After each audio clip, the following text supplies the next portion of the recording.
One particular geek trait can either make us problems in our local churches or make us incredibly vital to them, and it largely depends on how we direct it.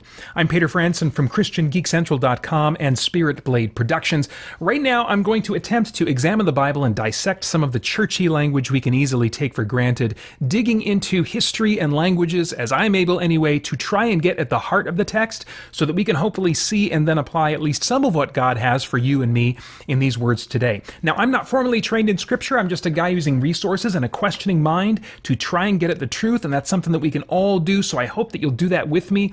We have recently started our study through the book of 1 Timothy and have arrived now at 1 Timothy 1, verses 5 through 7. In the ESV that reads, "The aim of our charge is love that issues from a pure heart and a good conscience and a sincere faith. Certain persons, by swerving from these, have wandered away into vain discussion, desiring to be teachers of the law without understanding either what they are saying or the things about which they make confident assertions." So in the verses leading up to this, Paul urged Timothy to direct those in his church not to teach any doctrine different from what had already been established, and to not devote themselves to speculative topics. Now in these verses, he talks about why adhering to this focus is important. Verse 5 again says, "The aim of our charge is love that issues from a pure heart and a good conscience and a sincere faith." There seems to be a considerable scholarly consensus that when Paul refers to our charge, he is talking not just about his directions to Timothy, though that would be included, but the totality of the apostles' directions to the church for living out the Christian life. The aim, the end goal of Paul's instruction to Timothy and the church is love. The Greek word for love here is agape and refers to a serving, self-sacrificing love that prioritizes others and seeks what is best for them. According to this verse, this kind of love is intended to be an outgrowth of several things in our lives. The first is a pure heart, meaning an inner mind that does not have sinful desires in the mix. True agape love does not have any selfish motives involved in it. Second, a good conscience, which seems here in the Greek to be this authentic awareness of self, this awareness of the genuineness of our motives. And third, a sincere faith, which here refers to an unhypocritical faith. Love isn't real when it results from keeping up appearances, acting loving because we want to appear loving, while internally harboring very different thoughts and a rejection of a relationship with God and his desire to shape our hearts. That's when our faith, we're just living out in these mechanical actions on an exterior level, and we're not living it out on this sincere heart level of relationship with the Lord. So love is meant to come out of those three things identified here. The false teachers in Timothy's church were getting sidetracked and focusing on speculative topics without a humble personal investment in relationship with God and love for others. And as Paul explains, this seems to have happened because they lost sight of the kind of spiritual health that yields agape love, and that their service, their teaching is meant to come out of. Verse 6, certain persons, by swerving from these, have wandered away into vain discussion. That's how it happened. They got away from that internal heart level investment in how they were teaching and their relationship with the Lord. Their focus on these speculative peripheral issues might have fed their egos, probably did, but it made their conversations vain, verse 6 says. So ultimately substanceless in terms of God's intentions for the Christian life. And then he reveals more in verse 7, desiring to be teachers of the law without understanding either what they are saying or the things about which they make confident assertions. Paul identifies the content of their hearts, which was likely made apparent by their actions. They wanted to be thought of as those who could teach the law. This probably referred to the Mosaic law, but even if it referred to just the broader law, the law of the New Covenant, the law of Christ, the idea is that these teachers who once taught good doctrine, but had now swerved away from it. We saw in verse 6, and we'll come back to that. They were now disproportionately focused on the law in these speculative ways, these expanding ways that were adding things to the law that they were just kind of speculating on, weren't really there in the text. And they were presenting themselves as these confident experts when they actually had no idea what they were talking about, despite coming across as confidently asserting their ideas. Man, God, help me not to be doing that in my teaching. And if that doesn't sound like the back and forth banter on social media, I don't know what does. How often do we run into people who are nitpicking at words, seem not really to for the sake of precision, but for the sake of seemingly just to kind of find something to be right about. And even more disappointing, how often do we find ourselves pulled into, or at least feeling pulled toward, these debates and picking at every nit we can to try and get the last word in, all while we're basically just defending our reputation and missing the more important issues at hand.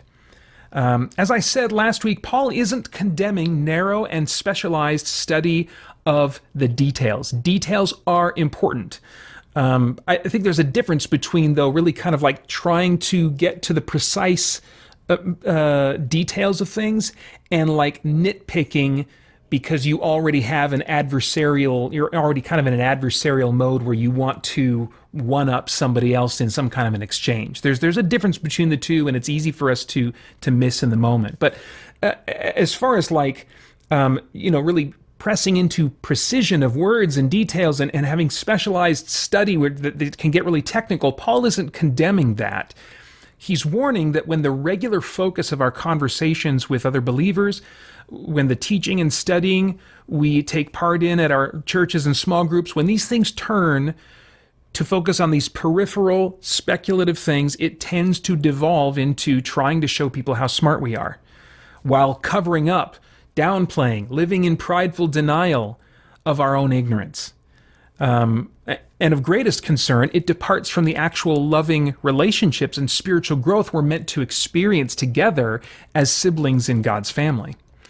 Another way this has shown up in my life is, I guess I would describe it as this sort of tainted expertise that starts from a place in my heart of like a good passion, of like really invested curiosity and interest in some Bible topic, maybe some theological issue, and that leads me to some good learning and to acquiring some good knowledge. But there have been times in my life when the time comes to share that information with others, there's something of my identity that gets mixed up in things, wanting to, while I'm sharing, kind of impress people with my knowledge and what I've learned. And when that's happening, it's not then about loving and serving others with what I've learned. It's about showing them how knowledgeable I am. But from a pure heart and a good conscience and sincerity in my faith relationship with the Lord, walking with Him, as I'm trying to serve others with what I've learned, in that mode, I can stay on track of loving and serving as I share.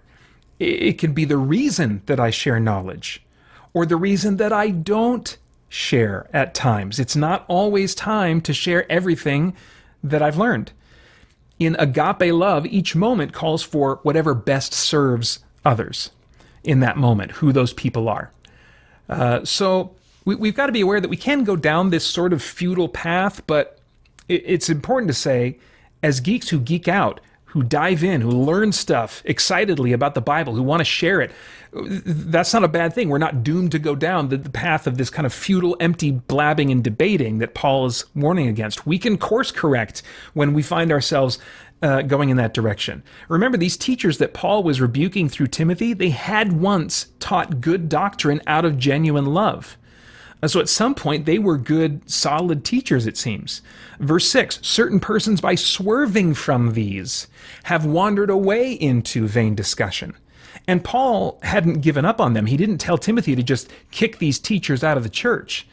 In 1 Timothy 1:3, he said, charge certain persons not to teach any different doctrine.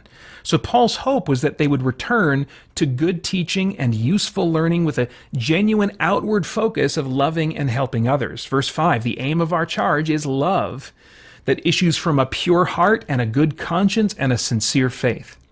So when we begin to realize that we may have started going down a peripheral path that's leading us to pointless, kind of self-affirming conversations or teaching, we don't need to double down and convince ourselves that we're justified in focusing on those things. That's going to be the temptation in my experience.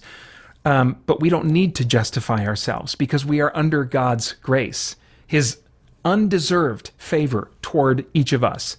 God's grace is and His tireless forgiveness can handle the fact that we've gotten off course and can help us get back on track to be the incredibly useful parts of the church body that He designed us with all our geeky aptitudes to be for the sake of His people and out of love for them. All right, well, what do you think of all that? How is that striking you? What are you maybe pondering right now in light of that? Let me know in the comments. For more chat about geek entertainment, answers to your questions, and news from the wider world of Christian geekery, get the Christian Geek Central podcast today on iTunes and other podcast services.